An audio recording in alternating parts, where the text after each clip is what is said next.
Whatu naro naro te tangata, Toitū te whenua. As man disappears from sight, the land remains. Place names guide our present and future, revealing pathways and history. They are markers of culture and identity.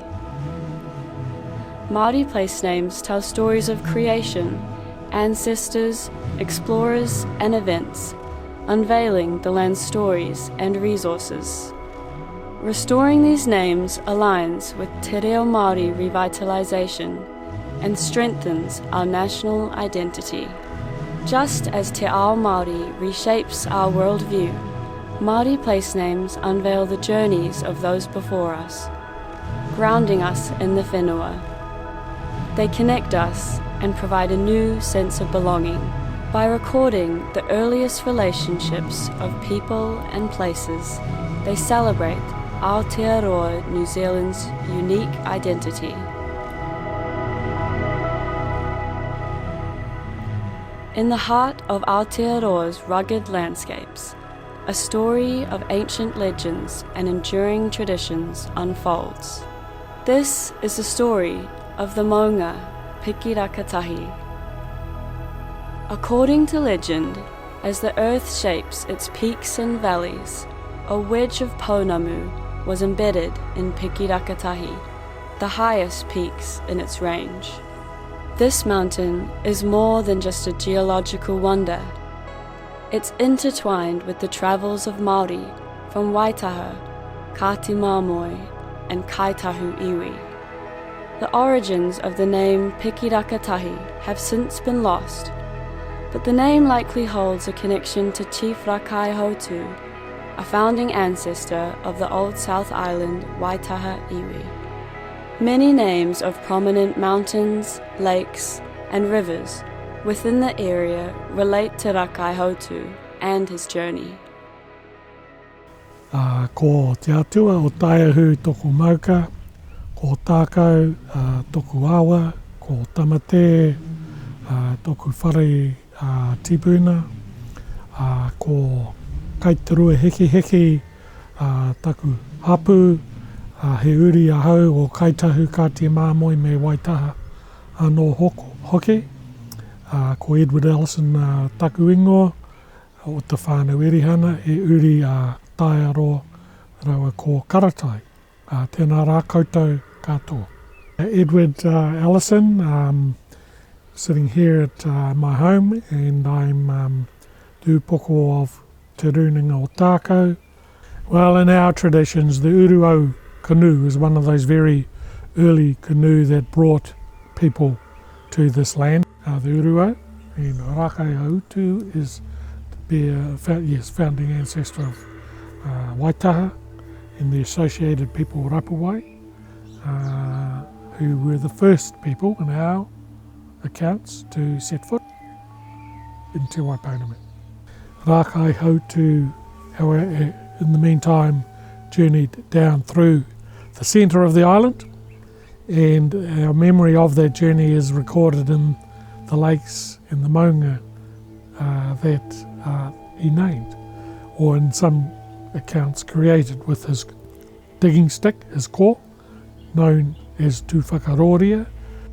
Māori place names often describe the visual aspects of a certain area.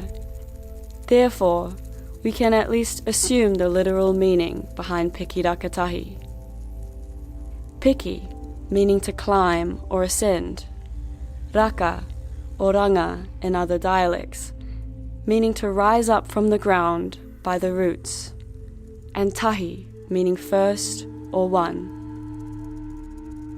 Pikirakatahi once served as a pivotal point for generations of Māori, journeying from the coastlines, inland and beyond. Staging camps were set up at the base of the mountain for the retrieval of pounamu, while more permanent settlements were placed closer to the lake. Well, our people were great adventurers, and they would fossick around and find what was in the environment was of use to them. And right in there up the Dart River, for example, the awa whakatipu,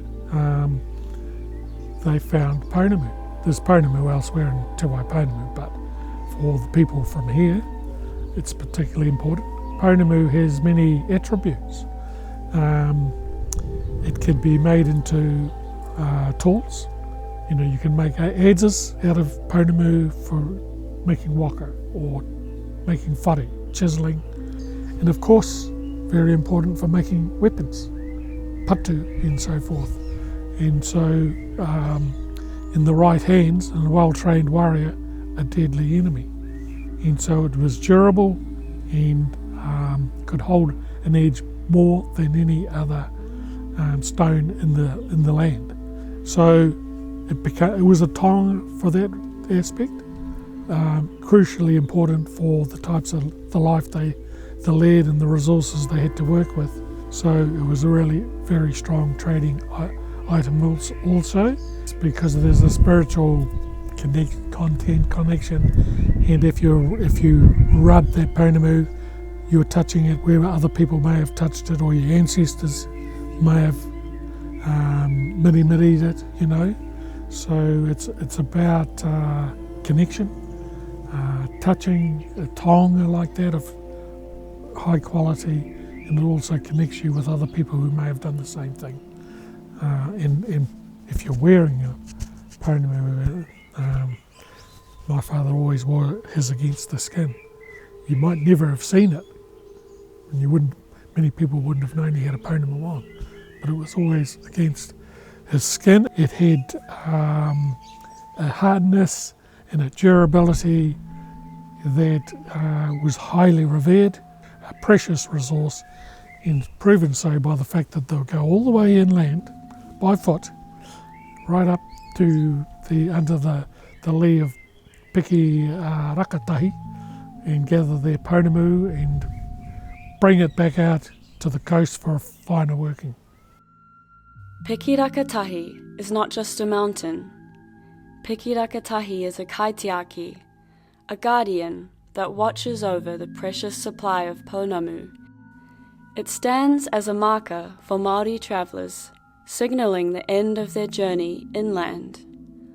Like all elements of nature, Pikirakatahi holds mauri. Mauri is a life force. It is the essence that binds all living things, whether physical or spiritual. It is the essence that upholds life. Pikirakatahi is a taonga. It is an ancestor. It is a piece of history. Raki Nui, Sky Father, Papa Tuanuku, very important. But they had about 80 children, all with their domains of responsibility. We have atua, or demigods, assigned through this creation story, starting from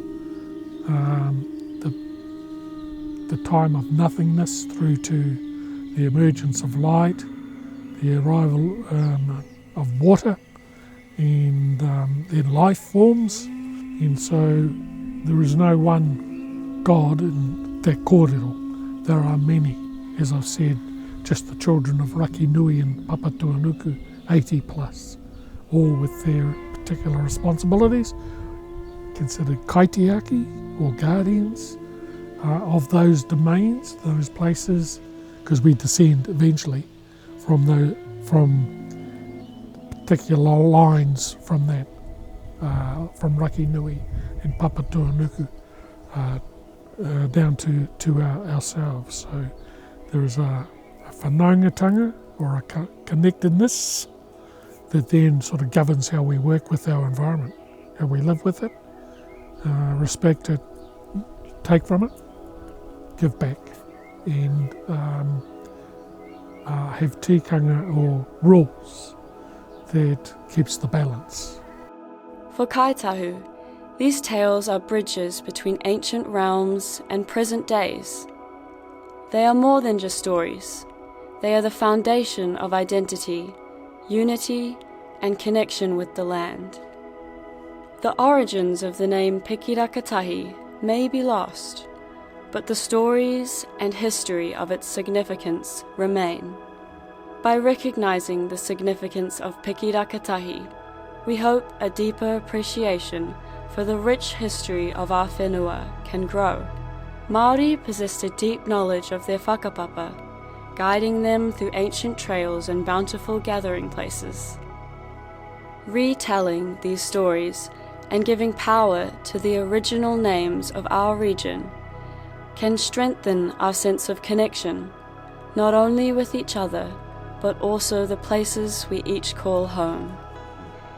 These mountains and lakes are steeped in stories and legends, each holding a unique place in Māori history and culture. The Aotearoa region, with its Māori place names and deep-rooted histories, serves as a testament to the enduring connection between the Māori people and the land that sustained them. It is a reminder of the rich tapestry of stories, traditions, and cultural significance that continues to shape this remarkable part of Aotearoa, New Zealand. In the next episode of Toitu Te Whenua, we journey down to the Great Lakes as they travel through to the Mātaurau River, uncovering the tales of its past and the names which uphold them. Join us as we delve into our heritage, restoring the power of names and rediscovering the connections between our people and the landscapes that nurture the stories of Aotearoa.